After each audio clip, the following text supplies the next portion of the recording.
The Dave Hooker Show. A presentation of Off the Hook Sports. Objective insight, expertise, top guests. Available on YouTube, Apple, Spotify, and the Off the Hook Sports app. Download now for free. Also available on offthehooksports.com. I compute and obey. Now to Dave Hooker. Ready. Here we go, and a loaded show, absolutely loaded. Welcome to the program. Coming up today, a new entertainment district at Tennessee, and also why NIL players, based off what I've been told, currently have too much leverage as far as prospects coming to schools and saying, I think I'm worth this. A little bit scary, something Tennessee and other SEC schools are going to have to deal with.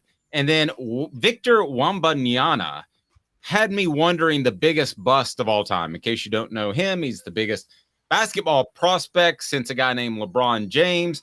And I started thinking about other SEC ballyhooed players out of high school. Now, he is old enough to come to the NBA, and he'll be the first pick by the San Antonio Spurs, but came up with a couple of guys that you probably remember their name in recruiting, but you don't remember their name from the fall. So we will get to that. A lot on the program.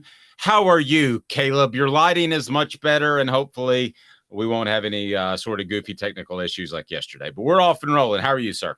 I am doing good. Yes, I went from being an angel in heavenly to coming back down to earth. God has told me that I need to come back in man form. No, I'm kidding. I'm not going to be blasphemous, guys. How was your birthday, by the way? It was good. It was good. It was pretty cash. It was a Wednesday, so, kind of not much to do. Gotcha. Rock it over the weekend if you need to, or maybe you did last weekend. All right, here we go. Hit that like button. The thumbs up button helps us bring in more people.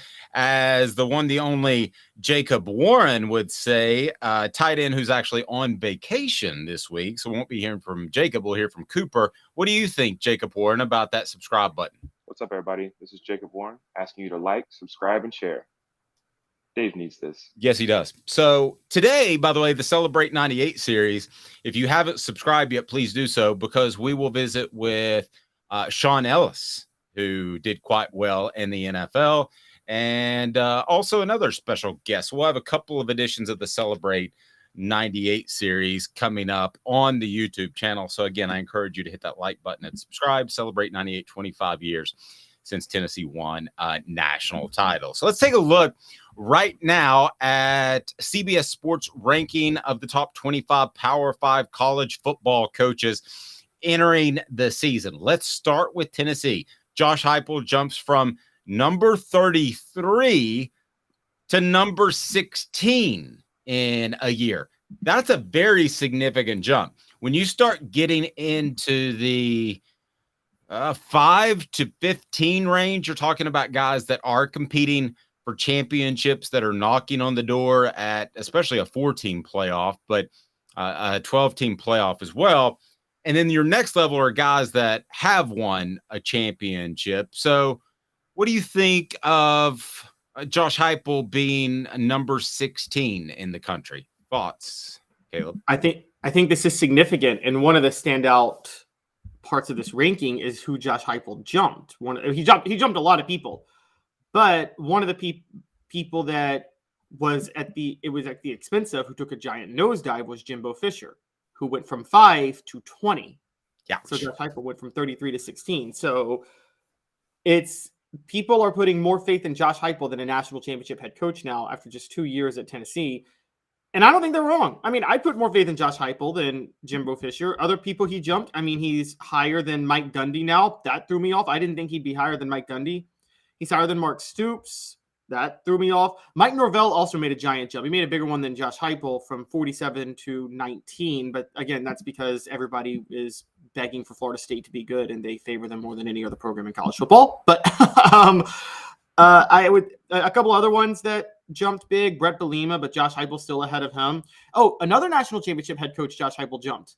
Here's one. Mac Brown. I always forget he won a national title, but Do too. Mike's kind of a weird one. He's kind of in that Steve Spurrier point in his career where basically anything he does at North Carolina, like Steve Spurrier did at South Carolina, is kind of gravy, right? I mean, they've already had incredible careers. Now, Mac Brown was certainly helped out by Vince Young. I think Steve Spurrier's a better coach, so I'm not comparing them on actual resumes or merit, but anything he does at North Carolina is kind of gravy. So he's hard to really peg in a list like this, I think. Yeah, you know who Mac Brown, funny enough, it's funny you brought up Steve Spurrier. That makes more sense. Until he went back to North Carolina, Mac Brown reminded me of Philip Fulmer more than any other coach in college football. They just seemed like parallels of each other to a certain degree. Well, he still does to me. So I think Mac Brown and Philip Fulmer, there are a lot of similarities between the two. The one that is not similar is that Mac Brown was willing to take a lesser football school because he wanted to keep working and had kind of this second enthusiasm with football. And we didn't see that out of Philip Fulmer. I think there was talk that he might take another job at one point, like a lower level group of 5 school. I'm kind of glad he didn't do that for his legacy. And then if he had any interest in getting back in athletics, Tennessee gave him an open door to be an athletic director, which was very questionable at the time. Yes, very true. Which, again, talk about putting your legacy at risk. He did that with his athletic director tenure. A few that were ahead. Dave, I don't know where you come in on this, but I'm not so sure Dave Clawson should be ahead of Josh Heupel. I understand he's done a great job at Tennessee. He's one spot ahead of Josh Heupel, and he's done a great job at Wake Forest. But I think we're still underselling the turnaround Josh Heupel directed at Tennessee in 2 years. I think I've been a bit of a Derek Dooley defender in the past. I've always talked about Derek Dooley inheriting a program on fire in an impossible situation. Josh Heupel, I thought, inherited a more impossible situation than Derek Dooley, and he turned it around quicker than any coach I've seen. So I think I might have him ahead of Dave Clawson, even though I think Dave Clawson hasn't maxed out what you can do at Wake Forest. Yes, agreed. But if Dave Clawson was just a fantastic coach, he's maxed out what he's done at Wake. He was a former offensive coordinator at Tennessee. If he's that great and highly thought of by agents and other college football types, he would have got another job right now. Maybe he's comfortable, but I doubt that. I mean, football at Wake is a whole different thing compared to what he's used to, what he's seen at Tennessee. So I think he would like to be able to have a job in which he could compete for championships. So let's get to 4 Downs right now. 4 Downs brought to you by our friends at Vassy Lawn and Garden. Man alive, it's worth the drive. Vassy Lawn and Garden, their buying power will take care of you and your pocketbook. How do they do that? Because with their buying power, they'll save you on industrial, commercial, and residential mowers. It is time for 4 Downs, and it's brought to you by the one, the only Vassy Lawn and Garden. Go to vassy.com. 4 Downs. 4 questions. 4 answers. The Dave Hooker Show. 4 Downs. A presentation of offthehooksports.com. Okay. So they have Nick Saban number 1 over Kirby Smart.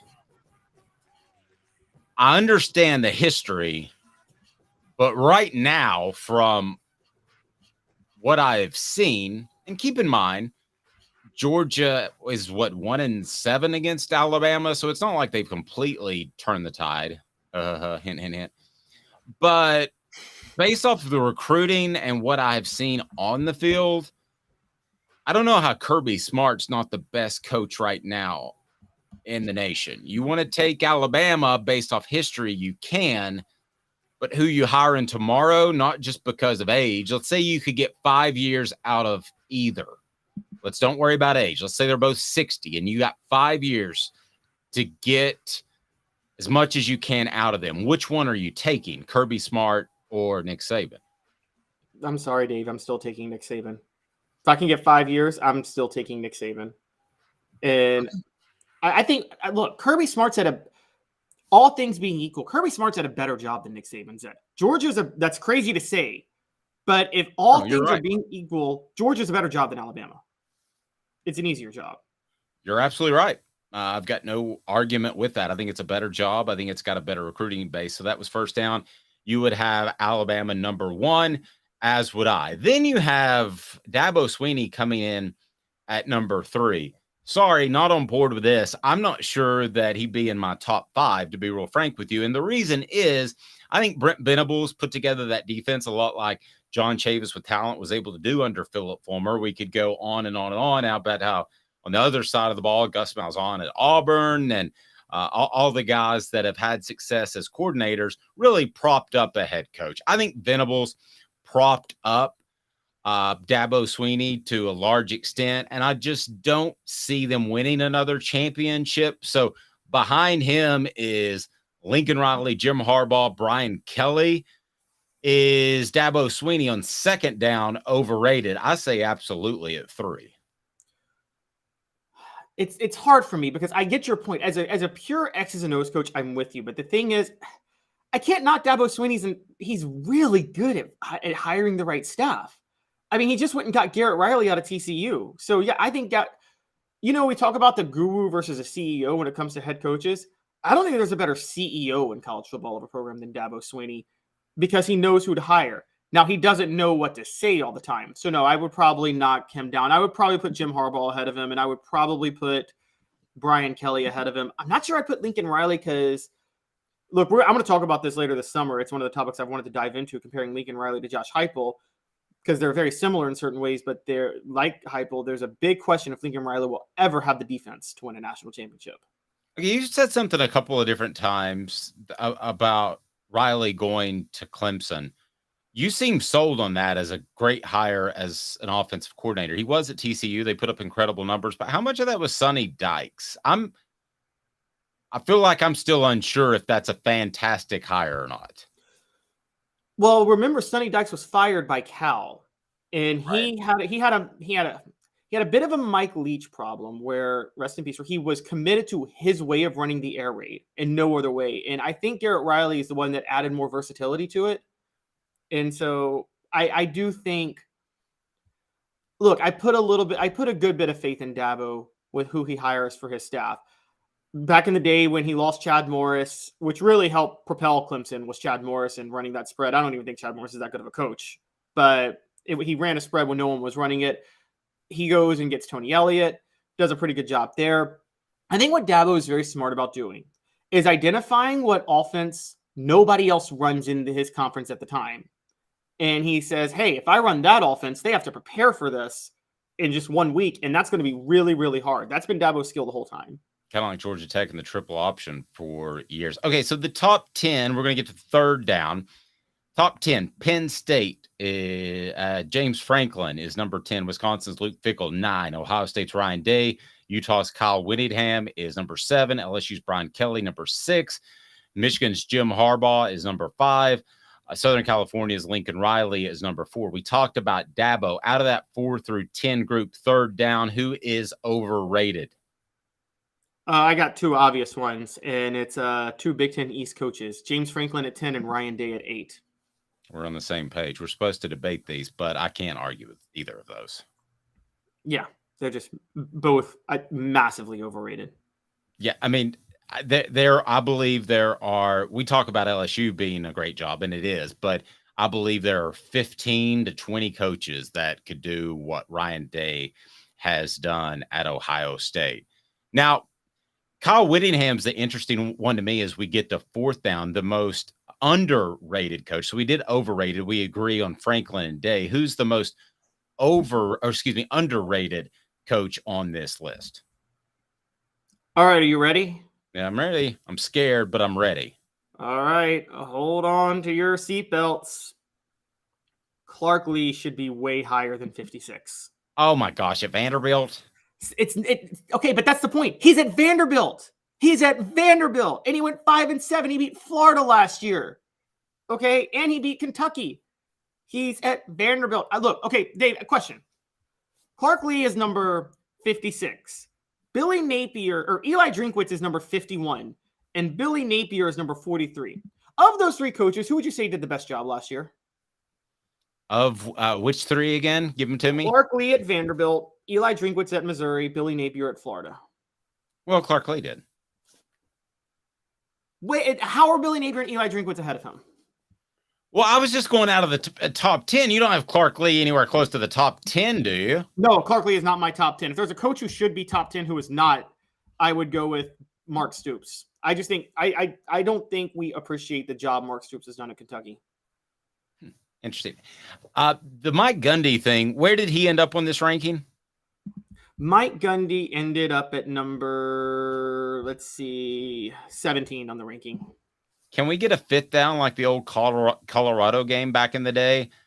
He's always been overrated. Always. I think he's got a good offensive mind. I think he's a snake. I'm going to be honest with Mike Gundy. One, for those who don't know, he lied to Trooper Taylor. You probably know that story, Dave, right? Just flat out lied to him to lure him away from Tennessee. Yeah, but I think Trooper was pretty motivated to move too. That's probably true. But on top of that, that whole I'm a man, I'm 40 thing that he did, that was nothing but virtue signaling at the time. That was to try to make a statement to recruits of, look at how I defend my players. Ask the player who he was defending at that time. That player was never happy about Mike Gundy doing that at all. He transferred at the end of the year. He says he will tell you to this day that Mike Gundy did that for show to promote himself and it wasn't in defense of the player. Here's the bottom line with Mike Gundy. He's best known for having a mullet, best known for screaming his age at a reporter. And by the way, it was people that demean reporters, Greg Popovich, just for fun, for sport. Just I have a total distaste for them. It's not because I'm in the business. It's because you need to realize that's the conduit from you to the fans. And I've never thought that Mike Gundy was as special of an offensive mind as you sort of alluded to. I've always thought he was looking for the next job. He floated his name out there with Tennessee on several different occasions to get a raise at Oklahoma State. Has anybody really, really, really made a serious run at him? I'm not 100% sure. I think Tennessee has made phone calls over the years. Who haven't they called?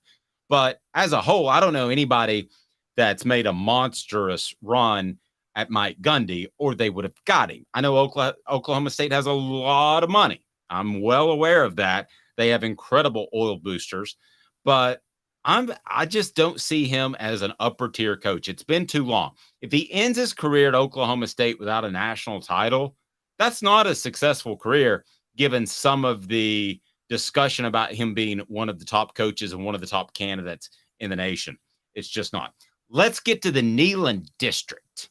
So to compare, Caleb and I were kind of talking about this. I know we have a lot of Braves fans. If you've been to the Braves fairly new stadium, I guess it's 6-7 years, but they have a Battery, and the Battery is basically like an outdoor mall, but it has better stores than the mall. We're not talking about Easttown back in the 80s. It has like a Mizuno shop where you can go try on shoes and you can kick balls into a net. It has a huge country western bar. It has all these different things. So a lot of people just say, I'm going to the Battery, and it has nothing to do with a Braves game.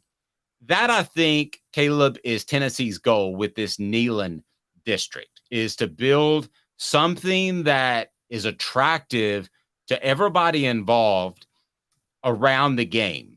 Ideally, and I don't know if this can happen, but ideally, it would be something that people would want to go to even when there's not a game being played.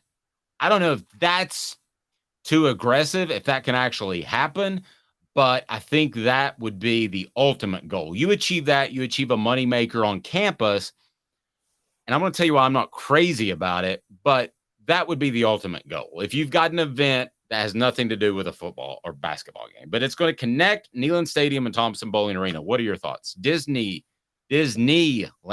Mr. Jones says. I like that, but I'm still in that. Thank you. Next by the column way, if you look through Tennessee football history and Disney animation history, what's considered the golden age of Disney animation was right around the golden age of Tennessee football, which was the late 30s, early 40s. Their history tracks. I have no idea what that means, but good. And the renaissance of Disney animation was the 90s. That was the renaissance of Tennessee football. Okay, sorry, but so I'm going to be the wet blanket for just a second on this deal. All right. I don't think you're going to create a whole different venue for people to show up at. So it's not going to be the extent of the Battery. I think it's just going to be a game day atmosphere, albeit that could be for basketball or football games. So there's a lot of days that it would be used. But I don't think people are necessarily going to go there instead of downtown. Now, what Danny White has working for him is there is no more strip. I don't know who has been down to Cumberland lately, but it is all apartment buildings. The old bars and restaurants that used to be there, they do not exist anymore. It's terribly sad. So maybe students go there, but this sounds like a type of place they can't afford. So how does this fit in the grand scheme of things, Caleb, as far as Tennessee athletics? And I want to hear your thoughts on the message board. What do you think about the Neyland Entertainment District? All right, what do you got, Caleb? Oh, man, Dave is just one of those old guys. It's like, I want it my way. I don't know. I mean, I would spend this money seems like it's coming out of everywhere because they had a fantastic year last year. But shouldn't you spend it on coaches and now players via NIL? It doesn't. Here's what I will say. By the way, for the record, funny enough, I actually think that one thing you missed, I still think the strip is going to actually be the reason this may not work, because there are some bars, they're just not on the strip. Like Cool Beans is like right off the strip. And let's be honest, like, you know, that's affordable and probably still going to be more fun than any place around here because it's going to be too expensive. Cool Beans is the exception, though. I mean, there used to be like 18 bars in like a 6-block section. So where I'm going to get at is, look, for those who, I'm going to tell a story. 15 years ago, when I was a sophomore at Tennessee, before I had transferred out, my grandparents had visited. My late grandfather and my grandmother had come, and I showed them around campus. We walked around Neyland Stadium. We all thought the area behind the south end zone was the biggest eyesore and waste of potential of all of campus. Because for those who don't know, the south end zone goes right up to the Tennessee River. And it's an eyesore, Dave. It was an eyesore and it didn't look good. And it was like, how are you letting this area go to waste? This is going to connect Thompson-Boling to Neyland from the south end zone. Finally making something appealing about that part right there before you get to Calhoun's on the river. So I think this is a brilliant idea because of that. Now you have a point. Danny White is thinking, this is some type of development stuff you do, like if you are the athletic director at UCF, where Danny White was, or Buffalo, where Danny White was, where they're more urbanized areas. Knoxville's semi-urbanized, though. I know it's a college town, but it's a city. It's semi-urbanized, more than most college towns would be. And so I think this is actually a great idea. I'm a fan. And I think it's also, look, with sports gambling happening, so big now, you might have some venues for betting. So you might you could create like a Vegas little like culture right there. I mean, look, I'm sorry, man. This would be pretty epic. I tell you, I don't think Calhoun's is very happy about it because they had that market cornered. You're talking about that south end. Everybody went there, so I bet they're not really pleased about it. I think it's going to make parking more ugly. Yeah, I think it's going to make parking more difficult. You mentioned the aesthetics of it, and I never noticed that because I always grew up around Neyland Stadium, selling game day programs to covering games. I never noticed that it was kind of an eyesore until I had friends that came up and they said it's kind of an eyesore on the outside, and the inside it looks great. Travis says it'll be stupid packed and stupid expensive. Elias says don't particularly care because it's probably going to be a crowded ripoff. I'm kind of like that too. And I don't mean to be the wet blanket. Cool. Do what you need to do and grow what you need to grow. But it doesn't really blow my skirt up. SC Scout Guy said South Carolina essentially is doing the exact same thing. They bought the entire 850-acre tract next to the river, next to Williams-Brice, and developing it. They should have done that a long time ago. That'll help South Carolina. Yeah, they needed something around Williams-Brice for years. Yeah, and it's not going to be as packed. So the Neyland Entertainment District, the NED, as you might call it, or Disneyland, I'll take it or leave it. Okay, doesn't do a lot for me. This is why I also think it's good. So remember, because this I think will be better than the Battery. I don't know if you guys know this. Cobb County, you probably know this, Dave. They basically fronted all the taxpayer money to build that stadium in Atlanta without the consent of the taxpayers, and they're all upset about it. And the way they thought they could supplement the revenue was to create the battery. And they haven't. They've lost money on it. It's been a terrible deal for Cobb County. Messed up the property value. It's been horrible. They issue too many bonds. They can't pay it back.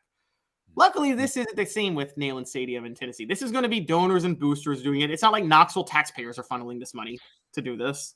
I also will believe it when I see it. I've seen a lot of these projects that ended up at about 70% of a coolness factor compared to what you thought. 2 minutes, Josh Ward. What upcoming opponent should the Vols be most concerned about in order? He's got a column on offthehooksports.com. It's fantastic as we rank Tennessee's opponents. Portions of the program brought to you by Campbell Cunningham, Taylor, and Hahn. Look at me. I got LASIK from Campbell Cunningham, Taylor, and Hahn. My near and far-sighted vision is no longer a problem, and they're local. With the local vision centers, your annual checkup. They did LASIK for me. They can do cataracts for you as well. Josh Ward of the Sports Animal up next. 2 minutes. Family has been creating jewelry since 1986, each piece unique with a story all its own. I'm Rick Terry with Rick Terry Jewelry Designs. I'm a jeweler, and I want to be your jeweler.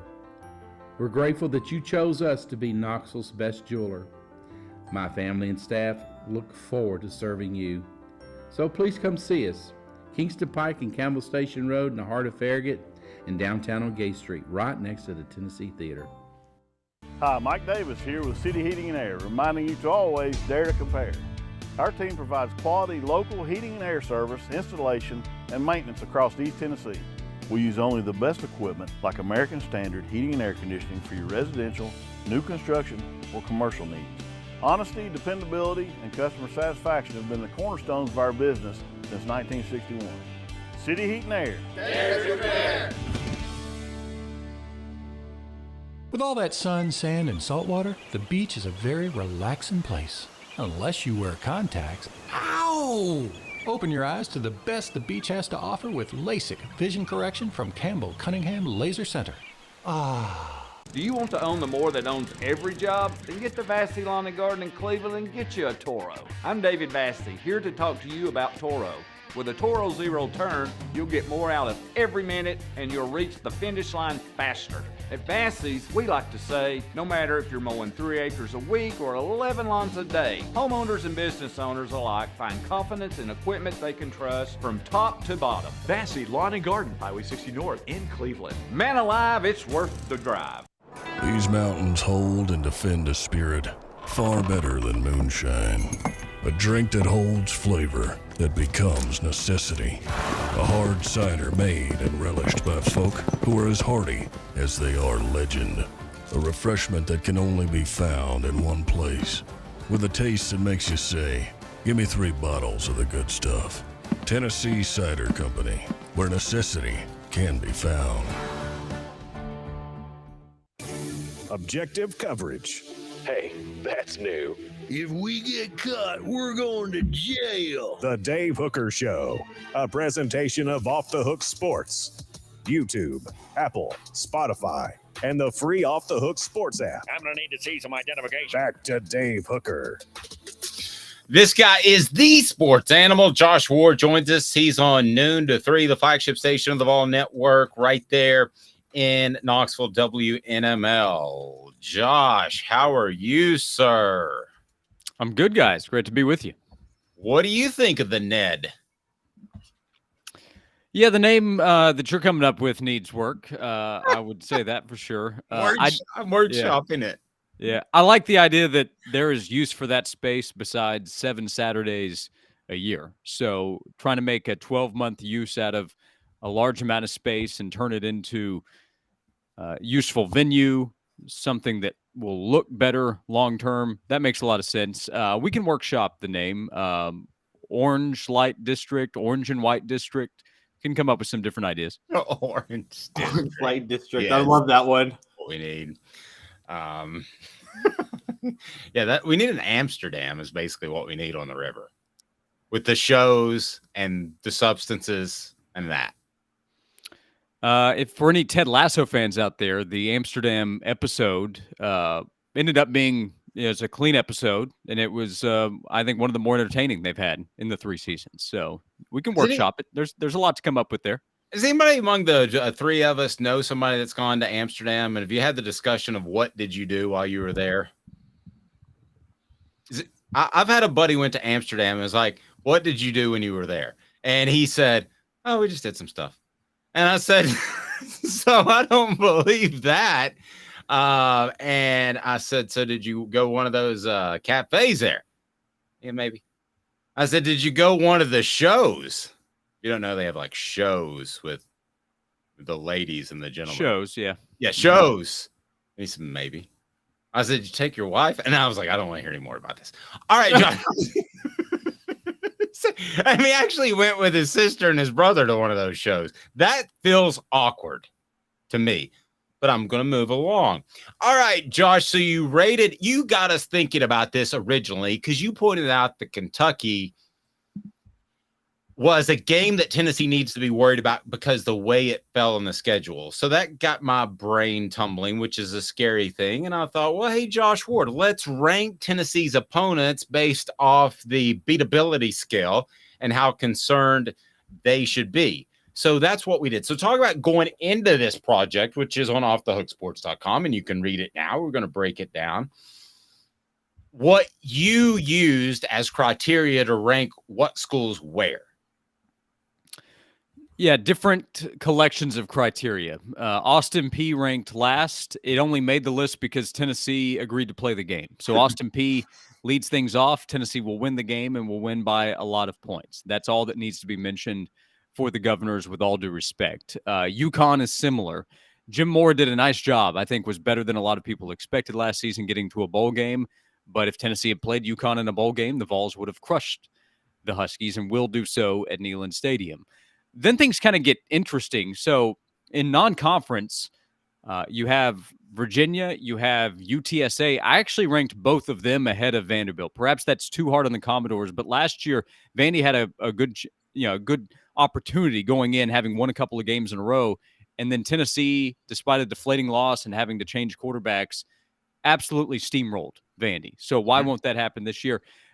This is not to say UTSA is a game that should scare Tennessee. It should not, but it's sandwiched in between two SEC games, SEC East games that will matter, and they can score points at a group of 5 level. So I ranked them ahead. But Kentucky, if you want me to go through, or Dave, you can stop me whenever. I do have Kentucky ahead of other opponents that might seem like they should be higher, but because of where it falls. The game is in Lexington the week after Tennessee plays in Tuscaloosa, and it's difficult for anybody the week after you play Alabama. Back-to-back road games against a Kentucky team that will be very motivated to beat Tennessee. That game means so much to the Wildcats.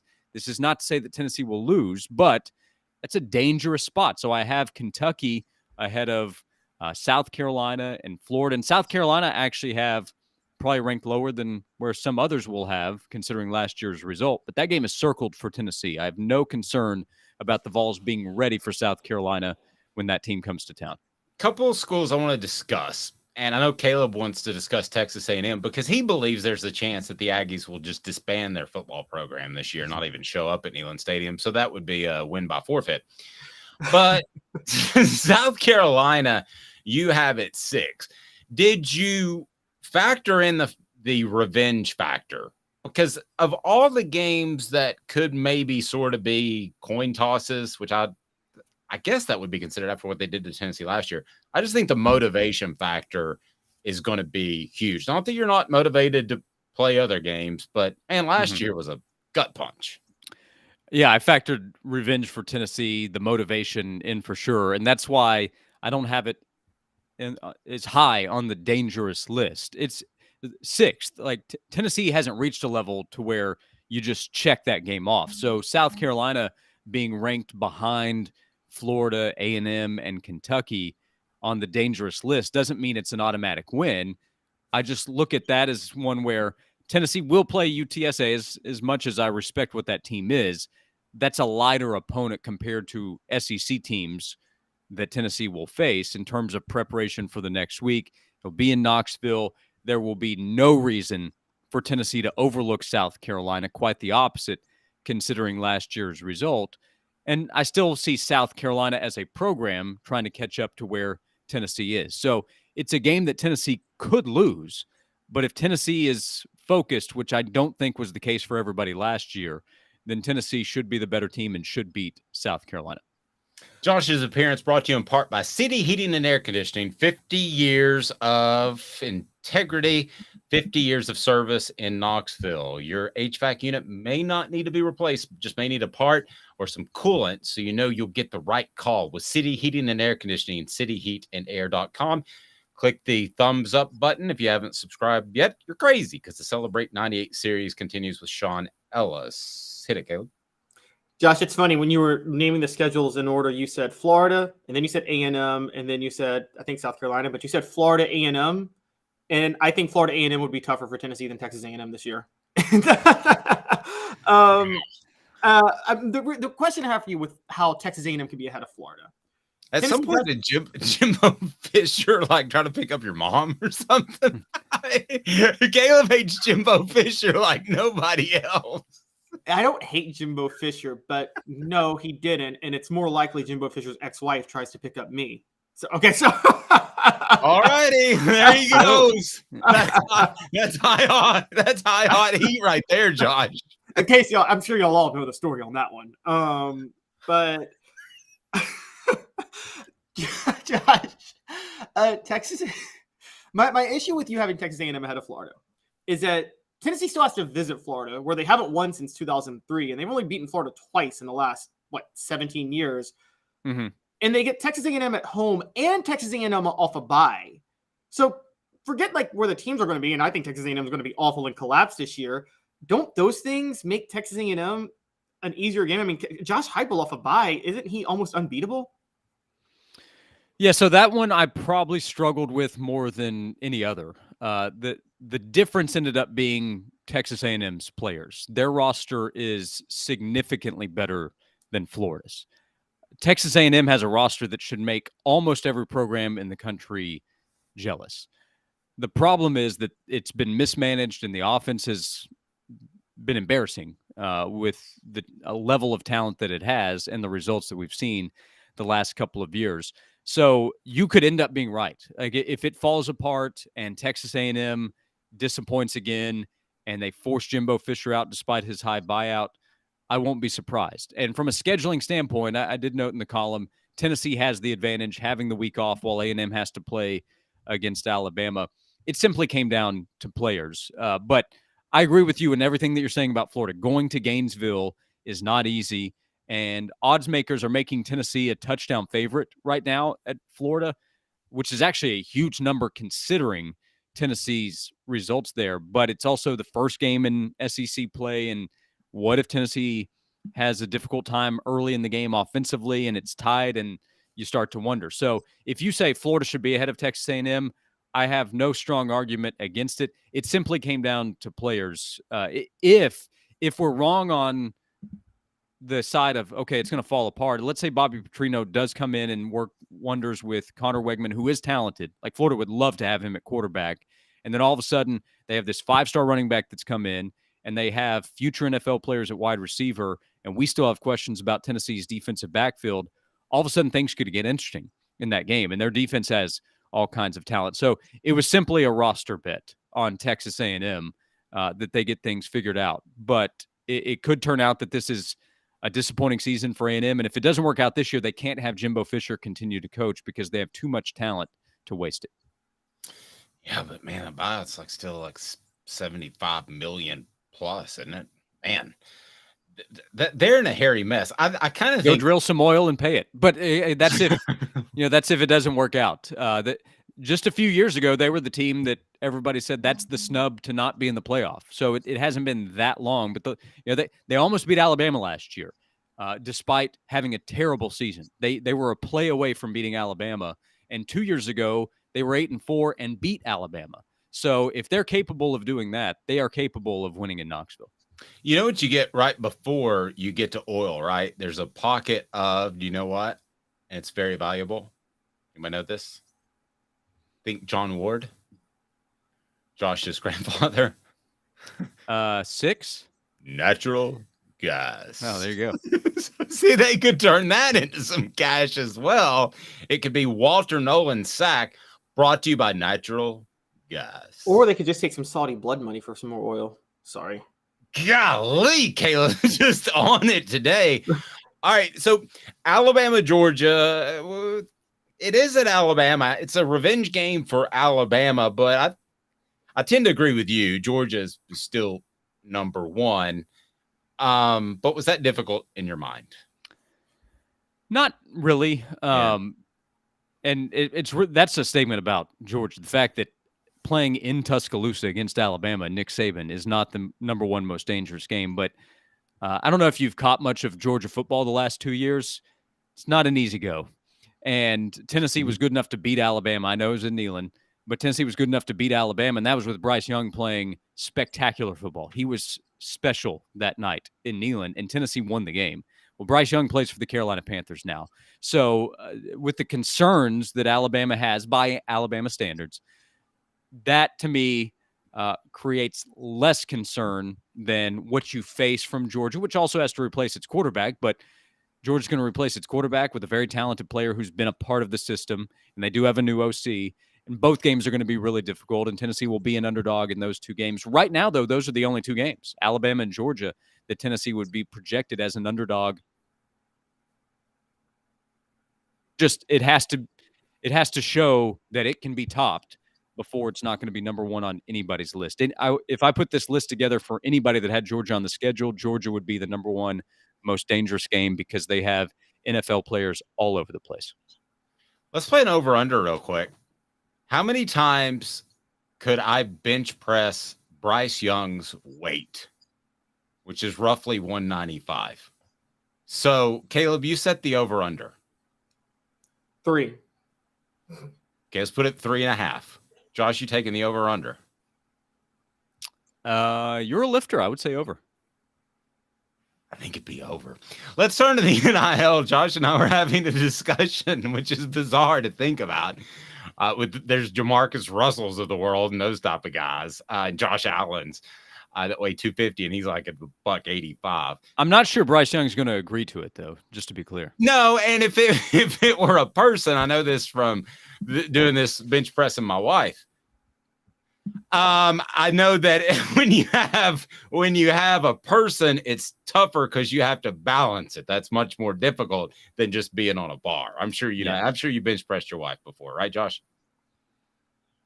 What were you going to say about NIL? So you and I were talking yesterday. I think these NIL cats, and I wrote a column about it, the transfers, even the high school guys, have way too much unfounded leverage in that they could show up in anybody's office and say, hey, Arkansas State and Butch Jones offered me $250,000. Are you going to give me $350,000? And it can't go checked. Unlike all the professional leagues, you can see an offer sheet. You have no idea if the kid's lying. I would bet that every school that's active in NIL at a high level, and Tennessee would be one of those, has gotten bamboozled by a kid at some point and paid him more than he actually had on the table from another school. Yeah, I think it's a common conversation that takes place. Recruits or transfers saying, hey, I have this kind of opportunity, and coaches having to decide what's real and what's not, what's worth it and what's not.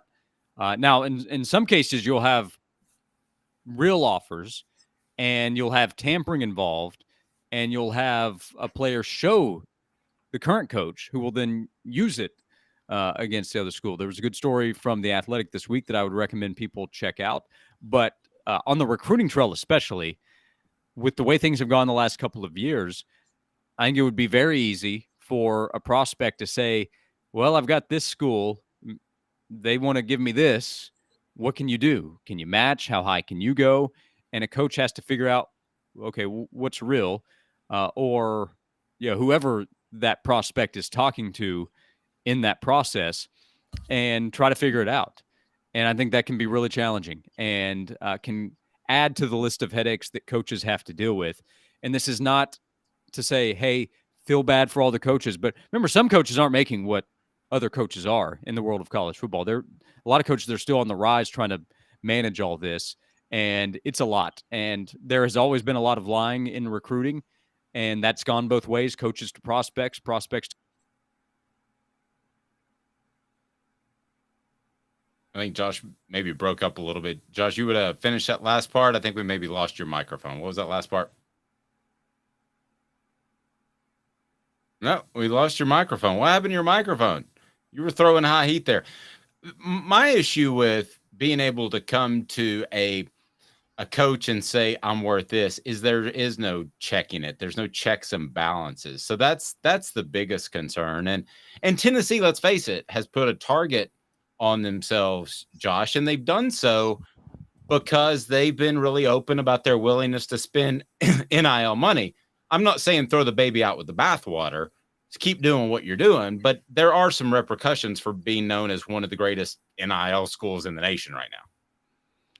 Yeah, it can be used against you, or you can be used in the process where others, like, it may even out, honestly, where sometimes you're being used, sometimes a prospect is using your name to try to get money from another school, and the school says, we're not going that high, and then you end up getting the player at whatever the real value is.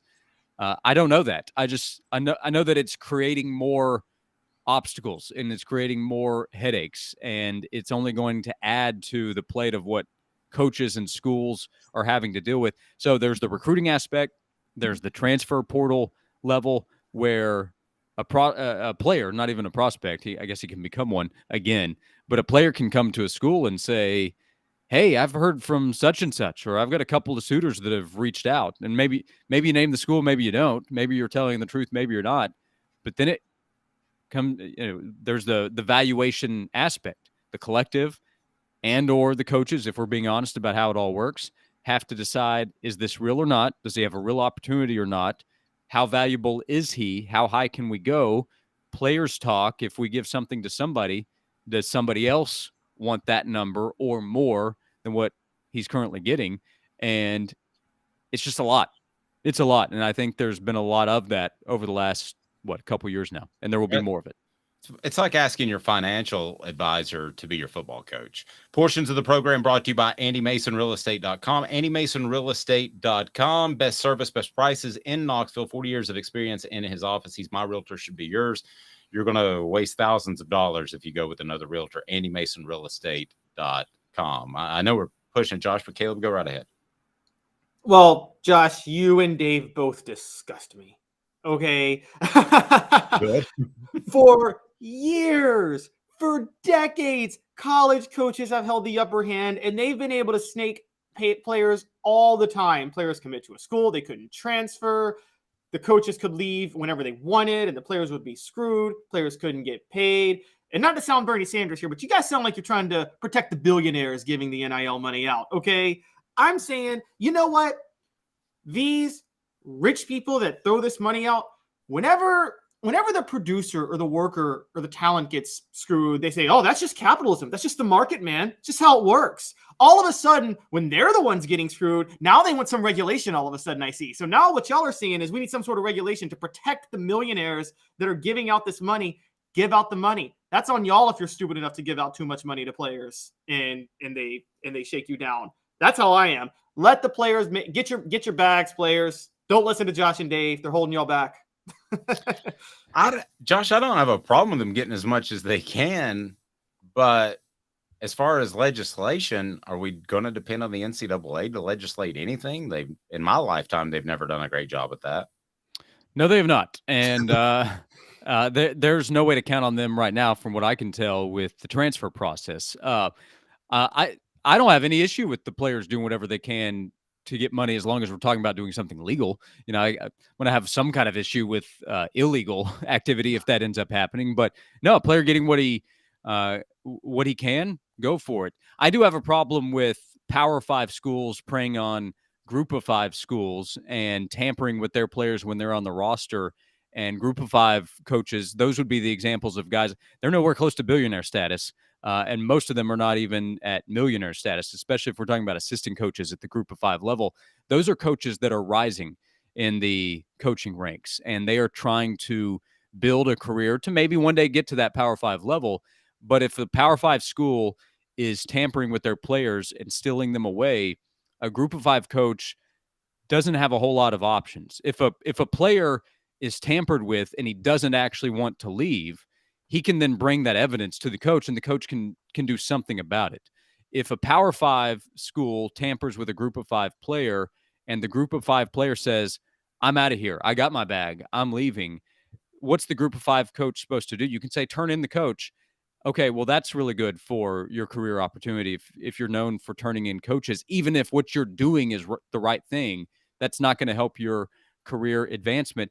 It also is not going to get you your player back. Your player's gone, realistically, in this scenario. So coaches that are not making nearly what SEC coaches or Big Ten coaches are making, those are the ones I feel for. The coaches at the Power 5 level that are making crazy amounts of money, yeah, I don't feel for them as much. I recognize what they're having to deal with. Those would be the coaches where I would say, okay, you need to decide, is this for you, or do you want to move on and do something else? Brian Polian at LSU decided, you know what, I'm going to go do something else in the world of college football. And he left LSU, where he was an assistant coach, and then it transitioned to a different role in the department and decided to go to a Division III school, John Carroll, and said, you know what, I'm out. I'm going to go do something else. So for the Power 5 coaches, I don't feel for them. For the group of 5 coaches or below that don't make nearly that amount of money and they have to deal with all this extra stuff and to have no power against it, I feel for them.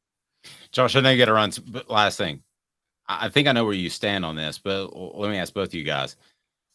If everybody's tampering, do you want Josh Heupel to poach people? If you're a Tennessee fan from group of 5 schools, not Power 5 schools, but group of 5 schools, is that something you want to see? Is that something you're cool with? Caleb, should Tennessee fans be cool with that? Josh, should Tennessee fans be cool with that? Talking about from an ethical standpoint or a competition standpoint? Well, we're just going to make it a ethical or competition standpoint. Well, both. No, not really. I mean, if we're talking about actual tampering, no, I would not be cool with that. But you know, before NIL, the truth is, if you want the truth without all the details, is the truth is that players at every school was getting something. They were getting something somewhere along the way. That was the truth of it. And the truth of it now is that all schools have somebody. I'm not saying the head coach. I'm not saying all the assistant coaches, but all the schools have somebody who's doing something to make sure they don't fall behind in their opportunity to get the best players possible. Because if they don't get that player, their rival will. Be good. Get out of here, man. Noon to 3, WNML. I appreciate it. Thanks, Josh. Check out his column on offthehooksports.com. Be good. You got it. Thank you, guys. Thanks, buddy. Have a good one, Josh. What about you, Caleb? I mean, okay, here's the thing. If all the group of 5 schools are being tampered with, I don't think that's going to hold back group of 5 coaches because they're competing at the group of 5 level, and every other school has to deal with what they have to deal with. So it kind of evens out to a certain degree. The issue is if you're in a group of 5, you're hoping that one of your relationships one day will get you to a Power 5 job. So yeah, but how would this hold it back as long as you don't snitch? Well, but if it's tampering, what's wrong with snitching? I have no problem. I don't believe in the snitches get stitches. I have no problem with snitching if you're doing something wrong. Let's see. Is it like we say this take tampering? Okay, well, is it tampering when a Power 5 school calls a group of 5 coach to offer them a head coaching job? Theoretically, that's tampering. Like it's the same thing. It's just Power 5 schools, boosters of Power 5 schools calling players of group of 5 schools and offering, hey, you want to come to this school? You can get more money. I mean, it's again, if the schools themselves, I mean, that group of 5 coach that may not like tampering, they sure as heck don't mind it when the Power 5 school calls them while they're coaching the group of 5 school to offer them a head coaching job.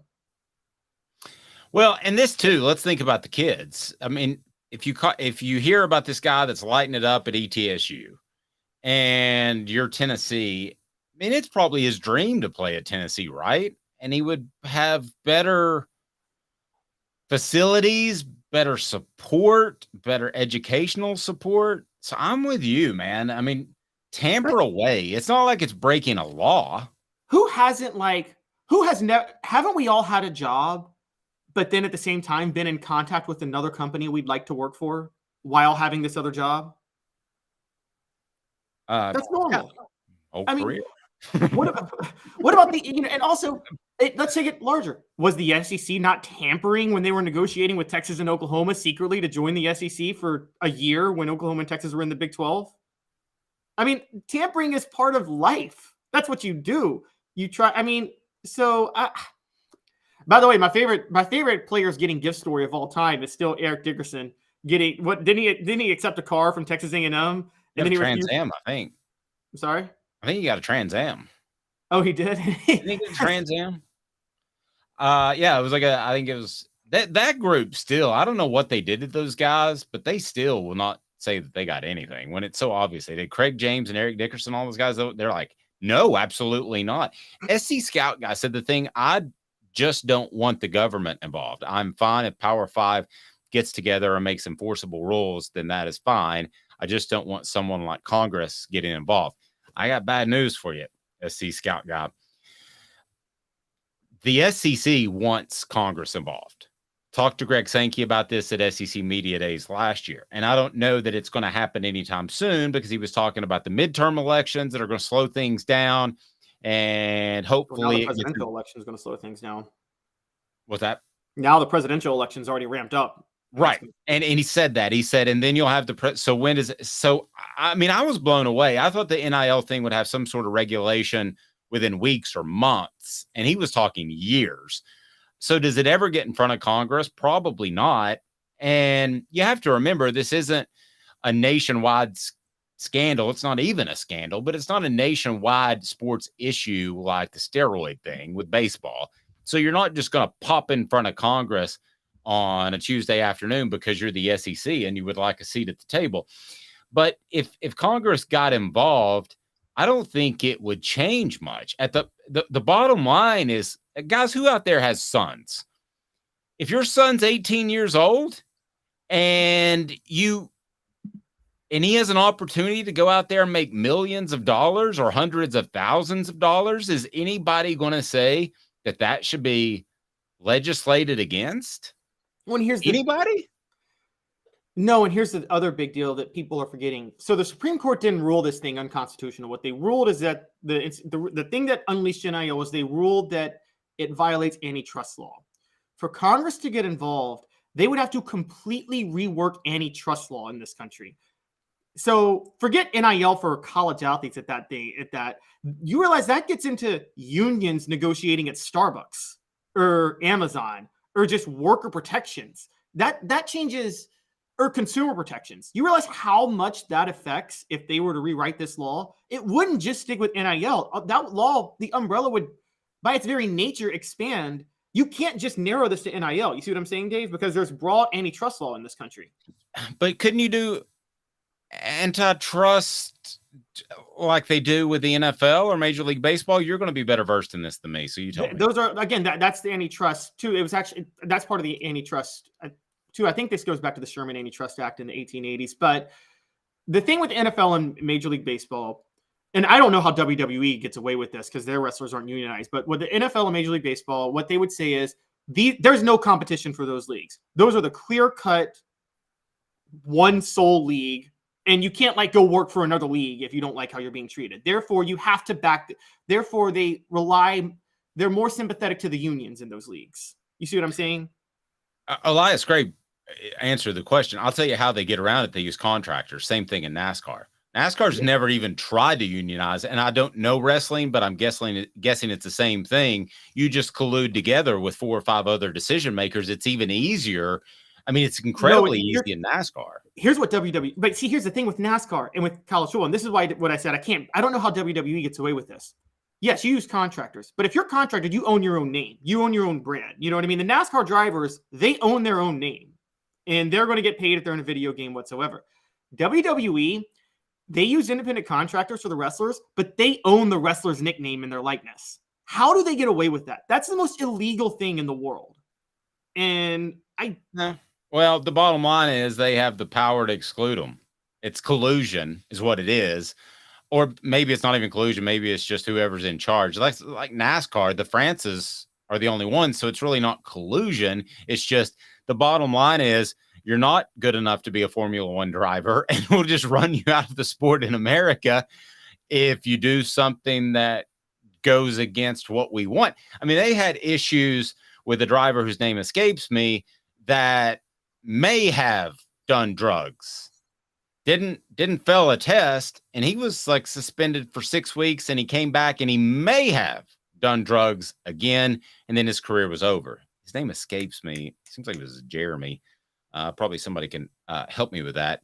All right, it's biggest bust from high school to the SEC, because everybody thinks that Victor Wembanyama is just going to be the next greatest basketball player in the history of man. He's out of France. He's 7'2", but I've seen a lot of these guys come in very ballyhooed, and we're going to discuss some of those. All schools. So SC Scout guy and other guys that are fans of other schools, why don't you give me some? Because I got a pretty good list I put together, and there's Tennessee guys on there, as you would expect.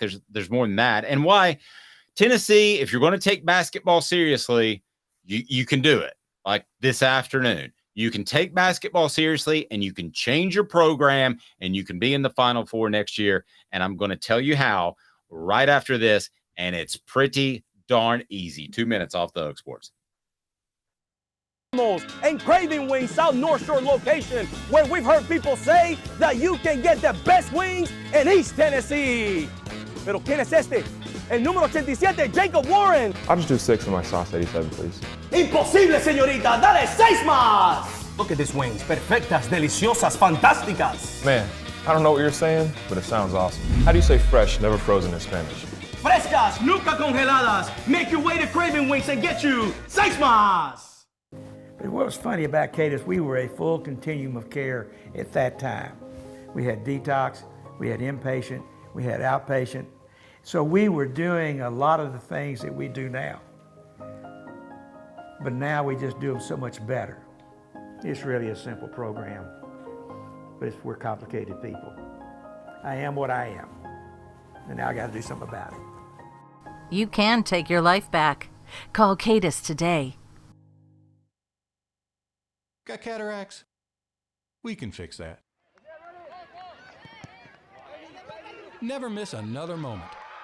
With a little help from Doctors Campbell, Cunningham, Taylor, and Hahn at cctis.com. Do you want to own the more that owns every job? Then get to Vassey Lawn and Garden in Cleveland and get you a Toro. I'm David Vassey, here to talk to you about Toro. With a Toro Zero Turn, you'll get more out of every minute and you'll reach the finish line faster. At Vassey's, we like to say, no matter if you're mowing 3 acres a week or 11 lawns a day, homeowners and business owners alike find confidence in equipment they can trust from top to bottom. Vassey Lawn and Garden, Highway 60 North in Cleveland. Man alive, it's worth the drive. Our family has been creating jewelry since 1986, each piece unique with a story all its own. I'm Rick Terry with Rick Terry Jewelry Designs. I'm a jeweler, and I want to be your jeweler. We're grateful that you chose us to be Knoxville's best jeweler. My family and staff look forward to serving you. So please come see us. Kingston Pike and Campbell Station Road in the heart of Farragut, and downtown on Gay Street, right next to the Tennessee Theater. Who's this guy? Hello, who is it? The Dave Hooker Show. Who? A presentation of Off the Hook Sports. What? YouTube, Apple, Spotify, and the free Off the Hook Sports app. Back to Dave Hooker. Elias saying Jesse Ventura led a unionization drive in the 80s, and Hogan ended up being a snitch. Yeah, and then later on video, he found himself with something that rhymes with snitch. You see what I did there? Yeah, Hogan's have not you watched that TMZ versus Hulk Hogan thing? Or Gawker? Gawker. We covered it at USA Today. It's pretty intriguing. It's a pretty neat thing. There were no good guys in that, but Hogan was the one who deserved. He was right in the lawsuit, but like Hogan's a bad dude. He's a snake. Yeah, it was pretty shady. So, I don't think the players in college football could ever unionize. So I'm just gonna move on. Yeah, they can't. But yeah. The thing is that before we move on, the businesses won't own their likeness. That's the thing. That's the scandal with WWE, is that they're contractors, which is fine, but then at the same time they say we own your likeness. That's criminal what Vince McMahon is doing. Okay, so I know a lot of people out there aren't NBA fans, so this isn't an NBA conversation. But Victor Wembanyama, he will be the number one pick by, we now know, the San Antonio Spurs. And I have not seen this much hype for a basketball player since LeBron James. And I will be honest with you, when I was old enough, you might have been a little too young, but I was old enough, Caleb, to watch LeBron whole games. I wanted to have a really strong opinion on it. I think this guy is a considerably better prospect than LeBron James. And I know that sounds insane, but with that comes these huge expectations, and a lot of people will just jump to the next step, which is he's going to be a 6-time champion and an all-star. So we do that too with college football prospects in high school. So some of the top high school prospects that bombed out, let me hear from the message board, whether it's your favorite school or someone else that you can remember. I'm going to start with a Tennessee guy, and then I'm going to go to a Georgia guy. But I can remember Brian Darden, and this might be before your time. Do you remember the name Brian Darden? I learned from you and Fred White about Brian Darden. Yeah, not only was he highly ballyhooed, but he showed up on campus, and in preseason camp, he looked like he was the man. I still don't completely understand what happened, but I remember Jimmy Himes saying that he was going to be the next great Tennessee tailback. He was a total bust. So that's one for Tennessee. D says Ronnie Pillows. I don't remember a Ronnie Pillows. What about you, Caleb? While I look up Ronnie Pillows, is there one that sticks out to you? Well, there's a running back that sticks out to me that went to Tennessee that's not Brian Darden, and it was a little over a decade later, a guy by the name of Bryce Brown. And best player in the country. And do you give him any sort, though, of pass because of the confusion of the program around him? I mean, he went on to play a couple of good years in the NFL. He had like 2 semi-decent years, never saw any real success. I think that, I don't know. When he was a late commit, there just seemed a lot of things. You know more about, we were covering the team. There just seemed a lot of things surrounding Bryce Brown beyond just the confusion surrounding the program. I mean, again, it seemed a little devious, wasn't it, to commit a month late after signing day? Then, you know, I don't know. There's just some weird things with him. Another one for me, I want the South Carolina guys to come. One guy I remember, and I don't know why he sticks out, but anybody remember Ricardo? They're coming in left and right. Go ahead. Anybody remember Ricardo Hurley? I don't remember Ricardo Hurley. We got to vote for Harrison Bailey, the quarterback, Quincy Prigmore. Slick Shelley. Now, I will tell you this, Travis. I knew at the time that Slick Shelley was pretty far down on Tennessee's board. So that one was an incredible surprise to me, that he was one of the last receivers they would take. He just had a cool name and he looked slick. I mean, he was a long strider type of guy. So that one didn't surprise me. Here, I reached out to an SEC source that covers several different schools. So how about this? Mitch Mustang. That's a pretty big bust.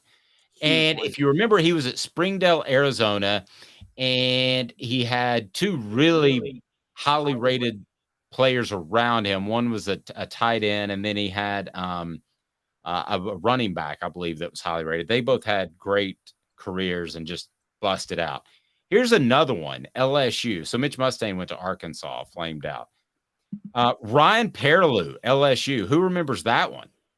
I remember that. John Chavis couldn't figure him out in the 2007 SEC championship game. How many times have we heard that story? Yeah, no, he's about the only one that couldn't figure him out. Now, there's a Georgia running back that I know that you know, and he was just, as many great running backs as they've had, he was supposed to be the best. Can anybody remember who I'm talking about? Georgia running back. Rhymes with Banks. Speaking of James Banks, was a big, huge bust because of his own ego. Jasper Sanks. Yeah, there you go, Elias. Jasper Sanks was supposed to be the next Herschel Walker. There was no doubt about it. So that was one. And I'm curious if you guys have any more, because And listen, that's part of the fun of recruiting. You know, we got so far yesterday down the path of the Emmanuel Okoye guy that Caleb, you said that he might contribute this year when we went into it thinking he was a project player. So it's fun to go down that path. The other one was Jonathan Congo. Was it? Am I pronouncing it? Jonathan Congo.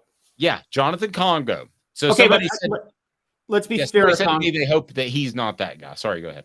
Yeah, to be fair to Congo, see a lot. I'm always friendly, and this is high school and college to the NFL. There's two types of bust to me, or there's actually three types. There's one that they were just overvalued and not as good. That's rare. I actually think that's rarer than we give it credit for, but that does happen. Then there's two others that are more common. One, injury. You know, injury can be a factor. The other one, the one where I have no problem calling somebody a bust and I have no fun laughing at them, is when they self-sabotage. So James Banks, laugh at him all day. He ruined his own career and deserves everything that comes with that, because it was his fault for being so stupid. And no sympathy. But Congo, I give him a bit of a break, because if you remember, Butch Jones asked him to put on weight to move him into the middle at defensive tackle, slowed him down. Pruitt comes, moves him back to edge rusher, but he couldn't trim down the weight he had put on, and then he suffered a season-ending injury. Yeah, it's probably kind of a tweener either way. Elias says it's a who's who of the Kiffin class for bust. It is. They had more felons than first-team All-SEC players in that class. That's not a joke. I mean, if you want to go back and count them up. I know. Yeah, I mean, they've got a guy who murdered somebody. So that's bad. That was a big reach class. But you know, we do get excited, and this Victor Wembanyama is exciting. Is exciting to watch. But so he's not a better prospect than LeBron James, by the way. I think he is. He can't pass. He can't pass to save his life. All you got to do is double team and turn it over every time. LeBron couldn't shoot and still can't. Yeah, but LeBron's so big he can drive to the basket. Victor Wembanyama has the same problem Kevin Durant has. And it's going to be the same problem in the NBA, which is if you ever double team Kevin Durant, he is a deer in headlights. He's a complete waste once you put two guys on him. Well, but Kevin Durant's one of the top 5 players of all time. Victor Wembanyama is not a bust if he's one of the top. Kevin Durant's not top 10. He is top 10. No, Come he's on. not top 10. No, he's not. The thing is, have you ever noticed you double team Kevin Durant, there's somebody open, and Kevin Durant ain't smart enough to find the open guy. Never does. He won 2 titles because he was on a loaded team that had like shooters all over the place, and he got 1 MVP. But I think Kevin Durant, again, you got to be able to be a semi-decent passer. And Victor Wembanyama is a horrible passer. He has horrible court vision. Did you see how many bad shots LeBron took in game 1 because he wants to be a 3-point shooter? I'm not saying Victor Wembanyama is going to be LeBron. Chances are he won't have the drive and he won't have the health. But looking at those two dudes coming out of high school, period, into discussion, not knowing what happens, I think Wembanyama is a transitional, generational type of talent. And turns out LeBron has been as well. But I thought LeBron was very, very good Magic. And I think Wembanyama is a different player altogether. Like, I think he is. Wembanyama just be a better Kevin Durant? No, I think he's better than that. I mean, just as a prospect, I'm not saying he will be better. Okay, please don't hold me to this. But like Michael Vick, to me, he's like Michael Vick. Michael Vick came in, or Randall Cunningham to go even back further, and he changed the way the game was played. I think you're going to see that out of this kid as long as he's healthy. But man, he does need to go to a buffet. You guys are absolutely right. And then, yeah, and then, you got this guy named Caleb Love, and I'm going to go ahead and tell you, I'm going to be the what the H guy, because I think that Tennessee basketball can hit another level if they get serious, and they need to get serious right now. What the? What was he thinking? Release the hounds. The Dave Hooker Show. Keep cool. A presentation of OffTheHookSports.com. Okay, so if you don't know who this cat is, then you don't watch a lot of basketball. But Caleb Love, after a fantastic tournament 2 years ago, he decommits from Michigan after transferring from UNC. All right, Tennessee, are you serious? You got the NIL money. Do you want to be a basketball school as well as a football school, or do you want basketball just to kind of be the post-dinner liqueur. Okay, because you can go get this cat. You throw $10 million at him. You got him. He's a shooter. He's exactly what you need. Go get him. Go get him. Don't even make it close. Just say you need to be a Vol. Rick Barnes has North Carolina ties. I'm sure he can find his number. Just be done with it. And this guy could have as big of an impact on a basketball team for 1 year as Nico could have on a football team for 1 year. Go get him. Go get him. And for the SEC schools that want to be taken seriously in basketball, the Alabamas and the Auburns of the world, why is nobody else going after him? Why does the SEC have this kind of, we'll let him go somewhere else, let him go to Michigan or an ACC school? Go get this kid. Am I missing something? I mean, you got the cash. Yeah, you're missing something. And what you're missing is this kid is massively overrated and living off a tournament run in 2022. That's it. That's all he's got. For the record, I am the genius basketball talent evaluator, clearly. He's a better shooter than anybody Tennessee has. No, he's not. He shot 29.9% from three last year. 2 years ago, he was 37.8% from the field in general. He can shoot, and he shoots mid-range shots. The mid-range is dead. He's a fit for Barnes because Barnes believes in these low percentage stupid shots, but I don't think it's a conducive to winning. If Caleb Love is going to fit anywhere, it's going to be at Kentucky because of Calipari's dribble drive, which would work in his favor. Rick Barnes doesn't run the dribble drive. And Calipari doesn't want to do a bunch of NIL deals because he calls it tripping over nickels to get to millions. Well, so Calipari doesn't have to worry because players don't need NIL because they know if they play for Calipari, they'll be in the NBA in a year as first-round picks with way more money anyway. I think this guy'd be a great fit for Barnes. I don't. I think he would hold Tennessee back. I do. I think he's overrated. I think he would be way too much of a volume shooter. I think he'd be Tyreek Key, but taking way more shots. 5-star prospect coming out of high school. Miss. It was a miss. Clutch in the NCAA tournament 2 years ago for UNC. Okay. Yes. Clutch. Clutch has to come with like being good enough to get you there. And so it's kind of like the Peyton Eli talk when people would say Eli's more clutch. It's like, okay, yeah, but you're still taking Peyton every time because even though Eli's more clutch in the postseason, you don't know if Eli can get you to the postseason. So you take Tyreek Key over Caleb Love every time. I didn't say that. I just said he'd be Tyreek Key with taking a lot more shots. Make a lot more shots. Go to crafttreats.com if your dog is having any issues with indigestion or having any issues with arthritis and also anxiety. They'll take care of you. So you have got to go to crafttreats.com, use a promo code off the hook, get 20% off the chill pills with the CBD derivative or any of their fine treats. They are awesome. So check it out. D says $10 million for a 1 year wonder. No way. Well, I was exaggerating a little bit. Are you telling me $10 million for a 1 year mediocrity? Sorry. No, okay. So you're telling me you wouldn't even take him? Like if he called Tennessee. Oh, that's insane. He's overrated. That's insane. Overrated. Did you see the fact they couldn't make any shots in the tournament? He may be overrated based off of his 5-star, but he's a bona fide starter in college basketball and started for UNC, which is a better program than Tennessee historically. And Hubert Davis is on the hot seat for UNC underachieving last year. Well, yeah, but what did he do the year before? That was okay, Dave. You know this. How many times can teams get red hot and make a Final Four run, and then North Carolina made a Final Four run in 2000 against Tennessee, and that was I forgot who was coaching them at that time, but he wasn't that good of a coach. And that scout guy says he'd take him. So okay, let me ask you this: would you pay $10 million if you're Jim Haslam for a Final Four run right now? Guaranteed Final Four run. Write the check, whatever it is, Caleb Love or whoever. Would you write the check to make a Final Four run? Yes, the principle of opening up the checkbook to get elite basketball talent, I'm with you on.